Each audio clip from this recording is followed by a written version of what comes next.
Welcome to iOSmojo.co. I'm TJ, and on today's video we're going to be covering a viewer request. So if you go to youtube.com/iOSmojo and you look down towards the middle of our channel page, you're going to see where you can request a topic. What topics would you like to see covered in future videos? You put it in here, and then we will do our best to make a video about that. So Call of Duty Beast asks how to use iCloud, a better understanding of it, and the way it's used. So today we're going to cover iCloud. Now if you go to iCloud.com and you log in, this is going to give you some very simple features of iCloud itself. To me, this is not where iCloud really shines, and at some point this page might become very useful, and you could find some uses for it. The main one being the Find My iPhone portion of this. If you click on this, you will be able to select your device, any device that's online and has a data connection, and it'll tell you approximately where your iPhone is at, or your iPad, or your iPod, or your MacBook. These devices here that have a little gray dot next to them, they are offline, so you won't be able to do anything with those. But the ones that are online, you select the I button here, and you can play a sound, so you can locate your device, you can lock the device out, or you can remote wipe it. So if you've lost it and it's somewhere else, like you left it in an airport and got on a flight, you can hit remote wipe. It's going to wipe your device, and then that way people don't have access to your data. Whenever you go to any of these subcategories, to get back to the main iCloud page, you'll just click on the cloud icon. So if you use the @me.com mail address, you'll be able to access your mail here. Your contacts, all the contacts on your devices that you have set to sync, will sync to the web page here, so you'll be able to access them if you're away from your device. Your calendar, if you use the Apple Calendar or you use iCal on your Mac device, it'll automatically sync to here so you can see your calendar. The one part I don't like is it does not sync with Exchange, so you won't be able to see your Exchange calendar here. That's something you have to set up with each and every device, unfortunately. One thing that is missing from here is Photo Stream. Why don't they have Photo Stream on the page? I don't know.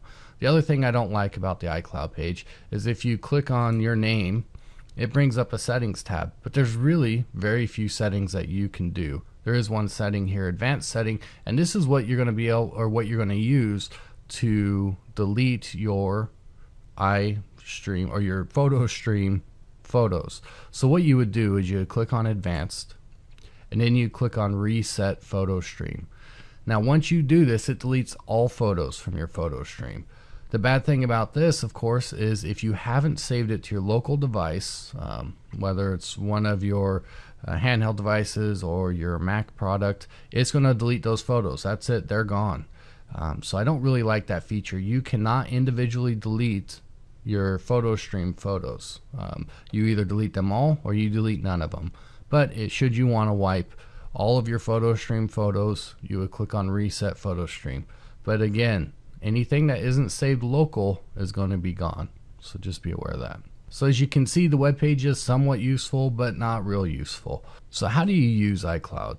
Well, this is obviously the iCloud web page. It lets you do a few features, but where it really shines is in its syncing processes. So let's switch over to one of the devices. In this case, it's going to be my iPhone, and see how you set up iCloud to work, all the streaming and syncing services. So here we are on the iPhone, and I'll show you where the iCloud services are. So if you click on Settings, then you scroll down to iCloud, this is where you're going to set up your individual iCloud applications or features that you want to sync with other devices, as well as back up to iCloud. They're pretty much all self-explanatory what they are, and if you have other applications that take advantage of iCloud, you'll see them in this list as well. My last iPhone died, my iPhone 4S, and they had to send me another one, which they overnighted. Thank you very much, Apple. And so that's why I haven't made videos for a while. But anyway, so you won't see any of the applications that take advantage of iCloud in my list, but you may see them in your list. So to turn a feature on or off, all you'll do is hit the toggle switch. And now it's going to ask you if you already had it on, what would you like to do with previously synced data? I can keep it on my iPhone or delete it from my iPhone. In this case, I'm just going to hit cancel. Some of these features are pretty good. Your contacts, once they're synced out to iCloud, you can access them from the iCloud website, but also it'll automatically sync between all your devices. And then the other good feature is whenever you get a new device, or if you have to reload your device, once you turn iCloud on, it's going to automatically sync that data back to your phone. So for instance, contacts you won't have to re-enter. Calendars, if you use the Apple calendars, will automatically be populated again. Your bookmarks, if you have a lot of bookmarks on your device, it'll automatically sync those to your other phones, so you have a unified bookmark list, and then it'll also bring it to any new devices that you have set up. Just be warned, or just so you know, whenever you select mail, or I believe it's notes, it's going to ask you to set up an @me.com email address. I don't personally use it. I set it up just so I could enable those features. But once you have that set up, you can enable or disable these as you see fit. Photo stream. Now, I found it a little bit interesting. If you hit photo stream, the only thing that's available in here is to turn photo stream on or off. The only reason I could think to do this is if they're going to add more features down the road. Otherwise, there's no reason to break this out into an additional page. So I would check back here on the next OS update and see if they've added some features. Otherwise, I would think back here they would just have an on-off toggle switch. The other thing that you're going to want to look at is documents and data.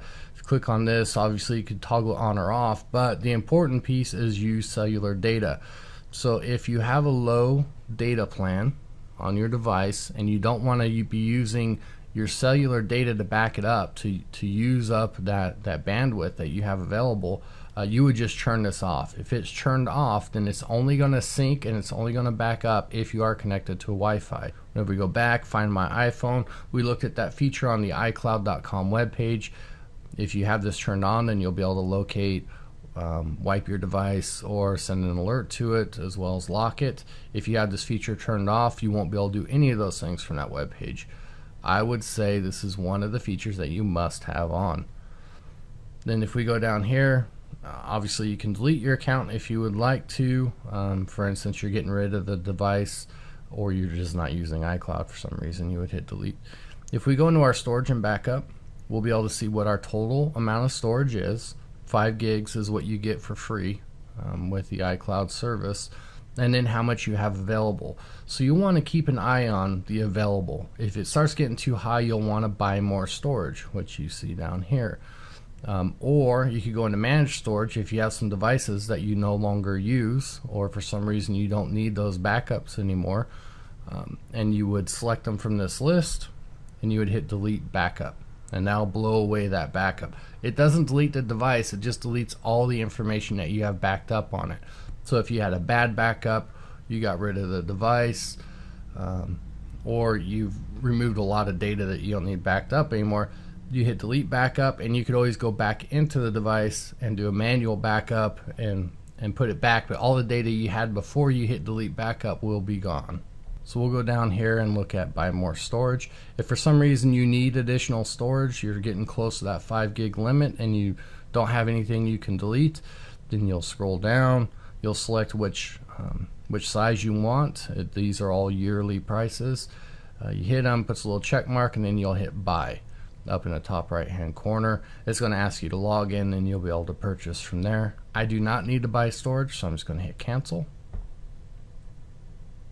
And then we'll go back to the storage and backup page.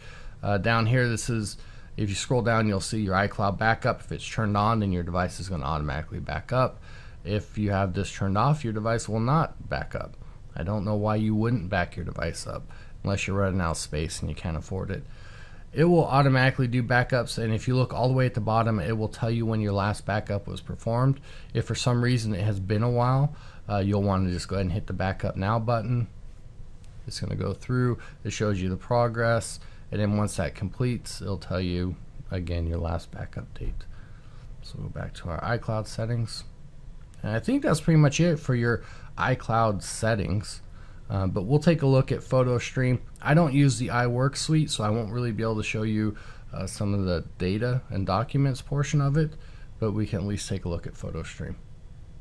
Okay, so PhotoStream works automatically if you have it turned on, and what it does is it backs up your photos that you take. So as soon as you take a photo, it's gonna, well, it's not exactly as soon as, it takes a minute to happen, but as soon as you take a photo, it's going to sync with all your other devices, so you'll be able to see a picture you took on all your devices that are connected to your underneath your iCloud account, and it'll also be backed up to iCloud, so you can restore it later if you need to.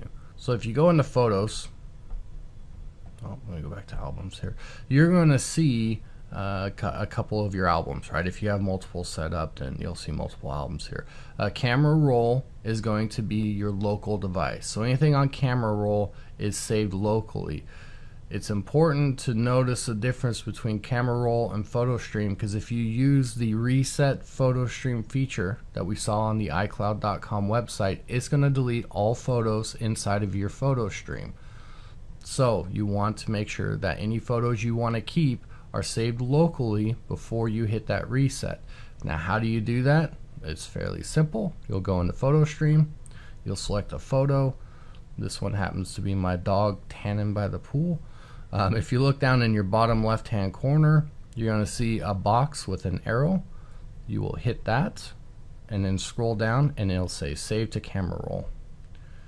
Now once you hit that, you go back to your albums, look in your camera roll, and make sure that that picture is there, and it is. So you know it's safe now. You've saved all your photos locally that you want to keep.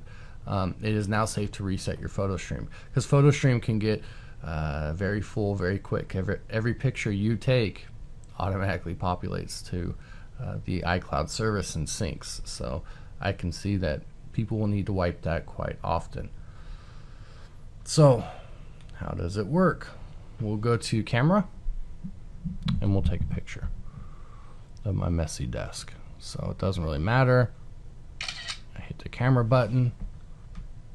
We're going to look at our photo album and you'll see it's not there yet. So if you give it a second, if you look up top there, you see the little wheel spinning. That means it's syncing. So it's saving to iCloud and it's syncing with the rest of my devices. After it completes, then it's going to pop up here in the PhotoStream, and as you see, it just populated. So you have to give it a minute before everything takes place, which is understandable because it takes time. Okay, now the next feature that we'll look at is your music, right? Because the music is a huge part of your iPhone and iPods and iPads and even your MacBooks.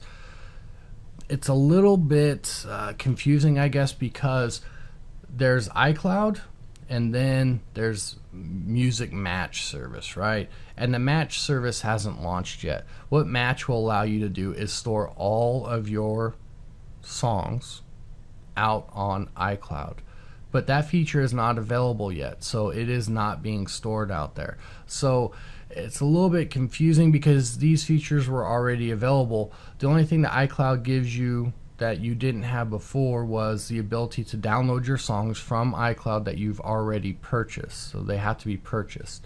So you go into your iTunes app, you hit purchased, and then you'll see your music or TV shows, whichever it is you've purchased. We go into music and see it shows all songs 122. Well, I've purchased 122 songs, but I have over 5,000 songs that I've collected over the years.